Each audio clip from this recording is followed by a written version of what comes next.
of the Times. Is that the very paper that you came in, Signs of the Times? During the first year of publication, James White had to sell his home to raise enough money to keep the paper going. But the paper was desperately needed, and the Lord's hand was upon it. Would you sell your home to start a work? That's what James White did.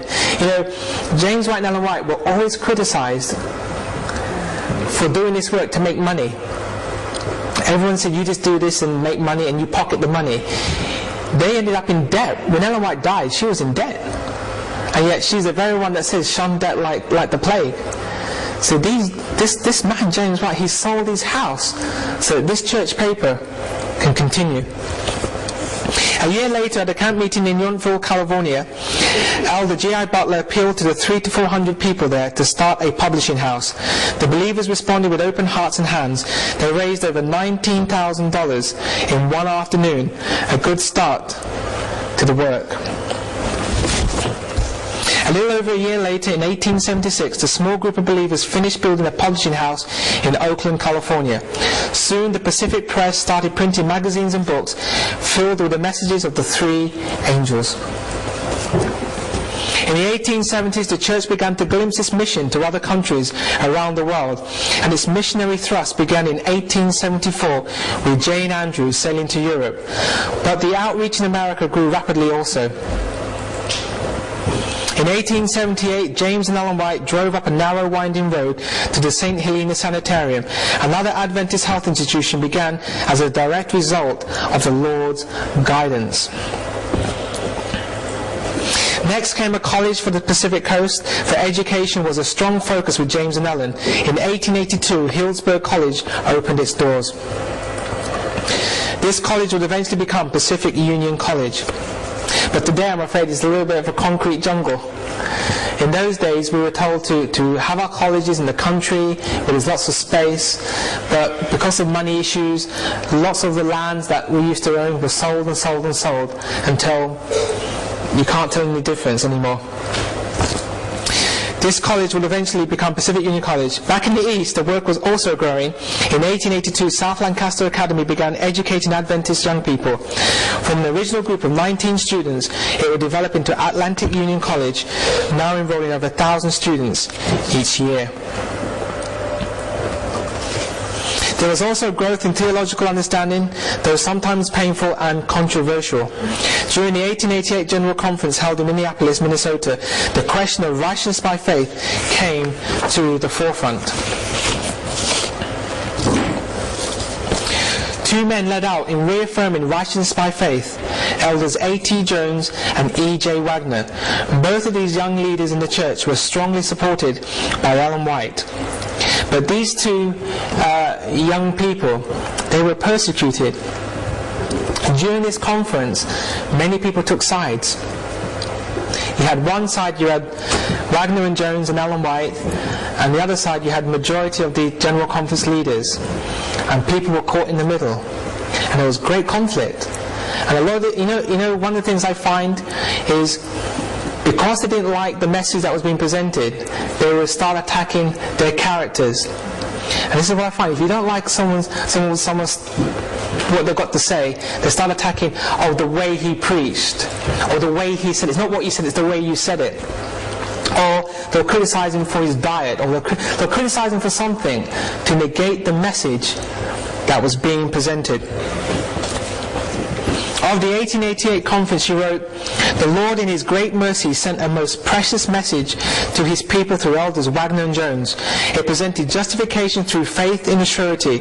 It invited the people to receive the righteousness of Christ, which is made manifest in obedience to all the commandments of God.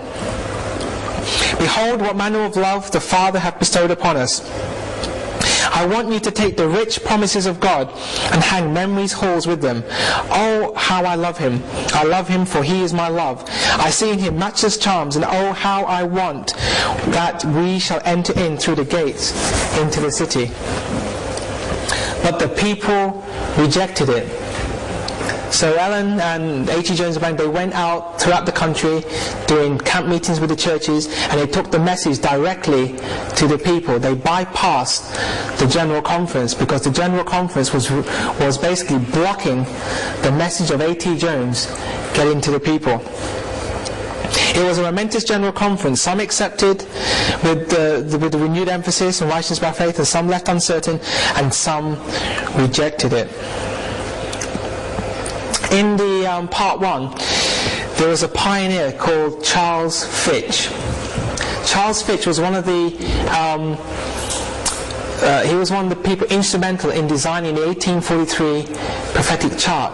But Charles Fitch also wrote a book which was very controversial at his time. And he wrote a book called Sin Shall Not Have Dominion Over You. And he brought out the concept that the Millerites, the Adventists, can have complete victory over sin. And it was a new concept to the Millerites, and this became part of the message. But as time went along, they lost this understanding of righteousness by faith, and A.T. Jones and Wagner were given special light from the Lord to bring this back to the forefront.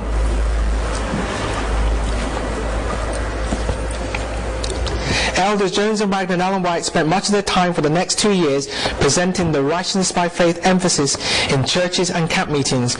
Revivals began and grew as the church experienced rapid expansion.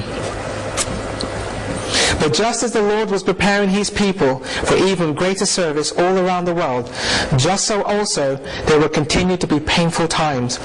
And throughout these times of testing and fire, a clear, encouraging voice will continue to ring out. We have nothing to fear for the future, except as we shall forget the way the Lord has led us in the past. Brothers and sisters, we are at the verge of the close of probation. We haven't got much time to lose. We need to go back and understand the pioneer message, because we're told from the parable of the 10 virgins that that parable was fulfilled and will be fulfilled and will continue to be present truth to our time. We're also told that we're going to repeat the experience of the Millerite movement. And yet they had great power. Between 1840 and 1844, they had a great power attending that message. And we're told that just before the end of this world, that the latter rain will fall and the loud cry will come, and that will be a greater manifestation than what the Millerites achieved. And despite the good stories and the sad stories, Sister White is telling us we have nothing to fear for the future, except as we should forget the way the Lord has led us in the past.